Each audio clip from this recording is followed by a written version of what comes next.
Students, आज के जावा के लेक्चर में मैं आप लोगों को क्रिएटिंग क्लास को क्रिएट कैसे करते हैं और उसको डिफाइन कैसे करते हैं एक एग्जांपल्स के थ्रू मैं बताने वाला हूं।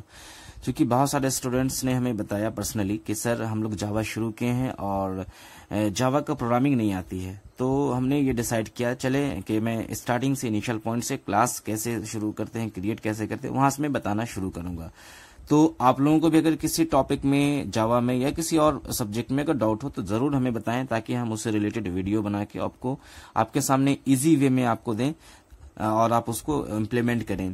देखिए, अगर आप जावा में आगे बढ़ना चाहते हैं, हमें मालूम है कुछ स्टूडेंट जो है पाइथन सीख रहे हैं और कुछ जावा भी सीख रहे हैं अपने इस लॉकडाउन पीरियड में, लेकिन ये बात मालूम होनी चाहिए कि अगर आप कोई भी चीज सीख रहे हैं, चाहे पाइथन हो या जावा हो, तो उसकी बेसिक पॉइंट से सीखें। जब तक आप बेसिक पॉइंट्स को नहीं सीखेंगे, आपका फंडामेंटल स्ट्रांग नहीं होगा, तो फिर आगे आप कितने भी बढ़ जाएं आप आगे, तो वो चीज आप अचीव नहीं कर सकते हैं जो आप इनिशियल पॉइंट से, स्टार्टिंग पॉइंट से ही उसको लेके चलेंगे। ठीक है, कल हो के अगर आप कोई ट्रेनर बनते हैं, डेवलपर बनते हैं, तो ये बेसिक चीज बहुत काम आएंगी और बेसिक से ही आप जो इसकी हाई लेवल तक जा सकते हैं।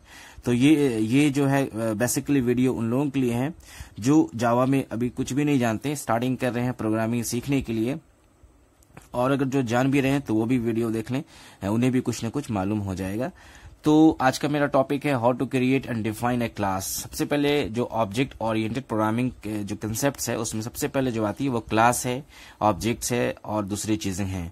तो क्लास बेसिकली होता है क्या है, क्लास को हम अगर सिंपल वे में समझना चाहें तो क्लास है it is a combination of similar types of objects, पहला डेफिनेशन। दूसरा क्या हुआ कि class contains methods and data members. तीसरा डेफिनेशन क्या हुआ, class combines methods and data members together.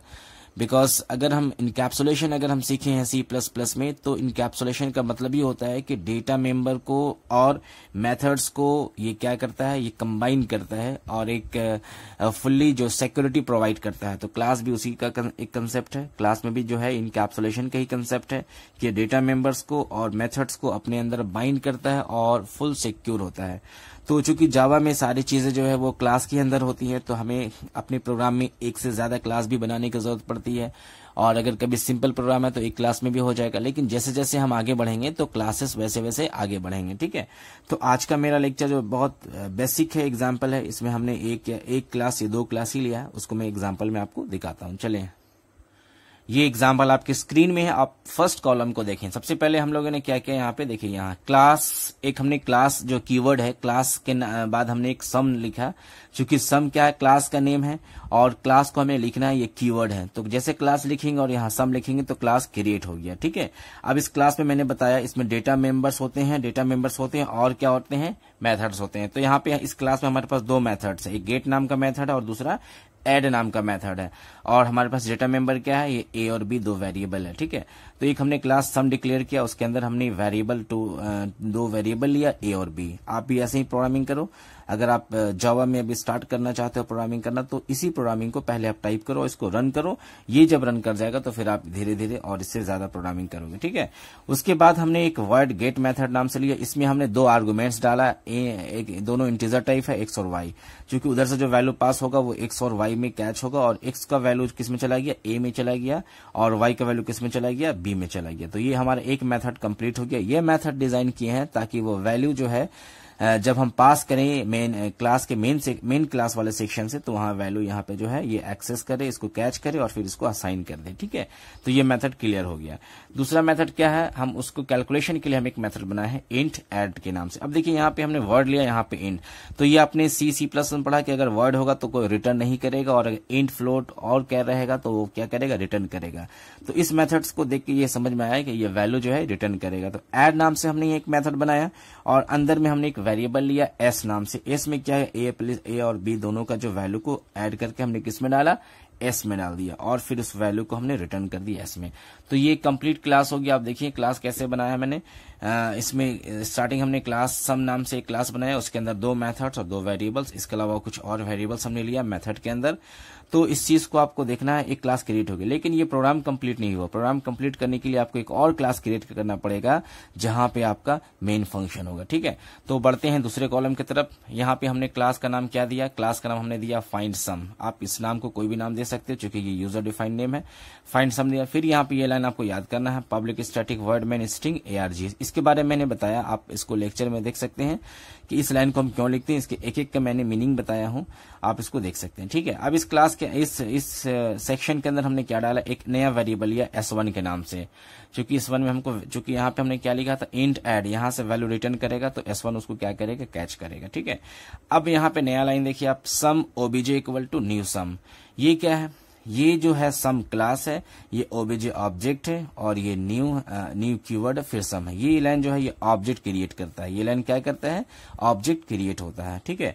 क्योंकि हमें ऑब्जेक्ट क्रिएट करना होगा उस क्लास का, जब तक ऑब्जेक्ट क्रिएट नहीं करेंगे उस क्लास के मेथड्स को या मेंबर्स को हम एक्सेस नहीं कर सकते। क्योंकि हमें सम क्लास हमने यहाँ डिफाइन किया है, इसके सारे मेथड्स को एक्सेस करने, वेरिएबल्स को एक्सेस करना है, तो उसके लिए हमें क्या बनाना पड़ेगा, ऑब्जेक्ट बनाना पड़ेगा। तो हमने क्या बनाया, ऑब्जेक्ट। अब इस ऑब्जेक्ट को डॉट ऑपरेटर के थ्रू गेट मेथड को हम एक्सेस कर रहे हैं। देखिए OBJ डॉट गेट, गेट हमारा कहाँ, यहाँ पे गेट हमारा, ठीक है। उसके बाद गेट में हमने 2 आर्गुमेंट्स, हमने कितने आर्गुमेंट पास किया, यहाँ पे 20 और 30। तो 2 आर्गुमेंट यहां से किया, 2 आर्गुमेंट यहां पहुंचा, x में और y में। बाकी इसका जो मैंने काम समझाया वैसे काम करेगा। उसके बाद फिर वहां से वो रिटर्न आएगा। फिर यहाँ पे देखा मैंने क्या लिखा, S1 equal to OBJ dot add. यानी अब यहां से इस ऑब्जेक्ट के थ्रू हम इस एड फंक्शन को कॉल कर रहे हैं। तो एड फंक्शन यहां गया। अब एड फंक्शन के अंदर एक वैल्यू कीवर्ड लिखा हुआ रिटर्न, जो वैल्यू S में आ रहा है हमारा सम, वो रिटर्न क्या कर S। अब चूंकि S रिटर्न करेगा तो किसके पास रिटर्न करेगा, इसके पास रिटर्न करेगा, ठीक है। तो S1 में क्या आ गया, हमारा वैल्यू आ गया जो वहां से कैलकुलेट करके आया, ठीक है। उसके बाद लास्ट लाइन में हमने लिखा सिस्टम डॉट आउट प्रिंटलन, ये मैसेज को प्रिंट करने के लिए लिखा जाता है, ठीक है। उसके बाद हमारा वैल्यू किस में आया, S1 में। तो ये हमने यहाँ से स्टेटमेंट प्रिंट किया, sum equal two plus S1। तो ये 2 नंबर का बहुत सिंपल प्रोग्राम था। क्लास के थ्रू 2 नंबर को कैसे एंट्री करते हैं और उसका कैलकुलेशन कैसे करते हैं, हमने मेथड के जरिए आपको दिखाया, और फिर उसको हम मेन फंक्शन वाले क्लास में उसको हमने एक्सेस किया और प्रिंट करके सम हमने दिखाया। तो ये बहुत सिंपल प्रोग्राम है उन स्टूडेंट के लिए जो अभी स्टार्टिंग कर रहे हैं जावा प्रोग्रामिंग को करने के लिए। आप इसको करो, और कोई भी डाउट होगा तो जरूर हमें कमेंट सेक्शन में बताना, और उम्मीद करता हूँ ये प्रोग्राम आपका सिस्टम में रन कर जाएगा। Thank you very much.